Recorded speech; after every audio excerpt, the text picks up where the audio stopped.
उत्तर प्रदेश में अगले साल होने वाले विधानसभा चुनाव को लेकर राजनीतिक सरगर्मियां तेज होती जा रही हैं। इस बीच जगत गुरु राम भद्राचार्य ने चुनावी राजनीति और विपक्ष को लेकर बड़ा बयान दिया है। उन्होंने दावा किया है कि यूपी में विपक्ष का पीडीए यानी कि पिछड़ा, दलित और अल्पसंख्यक समीकरण सफल नहीं होगा और राज्य में एक बार फिर से बीजेपी की सरकार बनेगी। उन्होंने लोकसभा में नेता प्रतिपक्ष राहुल गांधी पर भी तीखा हमला बोला है। राम भद्राचार्य ने दावा किया कि राहुल गांधी भविष्य में और भी चुनावी हार का सामना करेंगे। साथ ही उन्होंने आरोप लगाया कि राहुल गांधी संसद और सार्वजनिक मंचों पर भारत की छवि को नुकसान पहुंचाने वाले बयान देते हैं और देश की बदनामी करते हैं।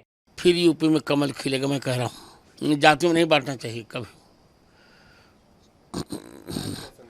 जब मैं भविष्यवाणी कर रहा हूँ तो भविष्यवाणी कर रहा हूँ। मेरा संदेश है कि चाहे पंथ अनेक हो, हम सब हिंदू एक हों। हाँ, निश्चित विपक्ष के नेता ही भारत की बदनामी करने में नहीं करते।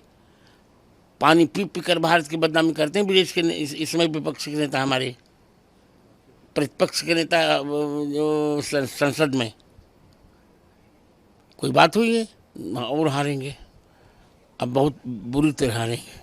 जगत गुरु के इस बयान ने राजनीतिक गलियारों में नई चर्चा को जन्म दे दिया है। विपक्षी दलों के नेता राम भद्राचार्य के बयान पर भड़के नजर आए। विपक्षी नेताओं का कहना है कि राम भद्राचार्य कोई राजनीतिक विश्लेषक नहीं है, वो धार्मिक गुरु हैं, उन्हें धर्म की बातें ही करनी चाहिए।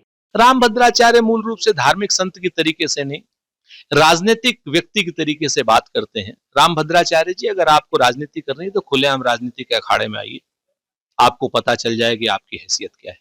धार्मिक लोगों को राजनीतिक वक्तव्यबाजी नहीं करनी चाहिए। राहुल गांधी जी क्या हारे हैं और क्या जीते हैं, और आपके ऊपर कौन से 400 BC के केस लगे थे जो अखिलेश यादव जी के समय में हटाए हैं, जिसमें आप जेल जा सकते थे।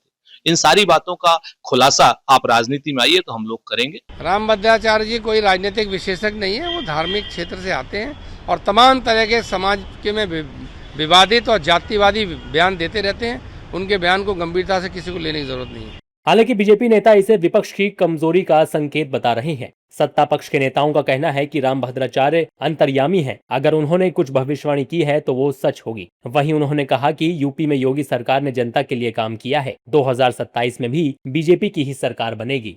रही बात 2027 की, तो ये यकीनी तौर पे कहा जा सकता है कि 2027 में पूर्ण और प्रचंड बहुमत के साथ हमारी सरकार बनने जा रही है।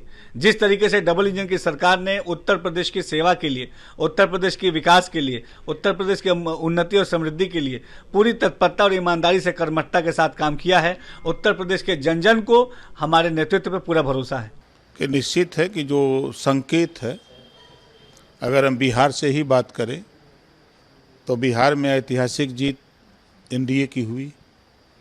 बंगाल, जहां इंडिया गठबंधन को बहुत भरोसा था, वहाँ भी ऐतिहासिक जीत हुई। तो यूपी भी ऐतिहासिक जीत होगी, क्योंकि ये फेलियर लोग हैं। वो अंतर्यामी हैं, देख नहीं सकते हैं, लेकिन मन की नज़र से सब कुछ उनको पता लगता है।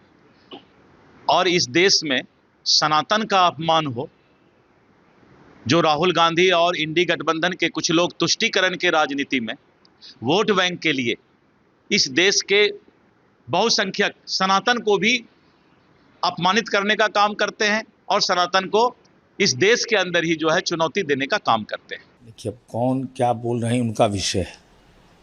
इस देश के अंदर लोकतंत्र, उत्तर प्रदेश में चुनाव है, तो हमारा जो सहयोगी दल है वो अपनी उपलब्धियों के बदौलत जो जनता की अदालत में किए गए वायदे हैं उसके आधार पर करेगा, मतदान की अपील करेगा। हमारे जो विरोधी हैं वो नीतीश कुमार जी से सीख नहीं लिया समाजवादियों ने कि समाज में बगैर तनाव पैदा किए सबका विकास, जिसको न्याय के साथ विकास कहते हैं।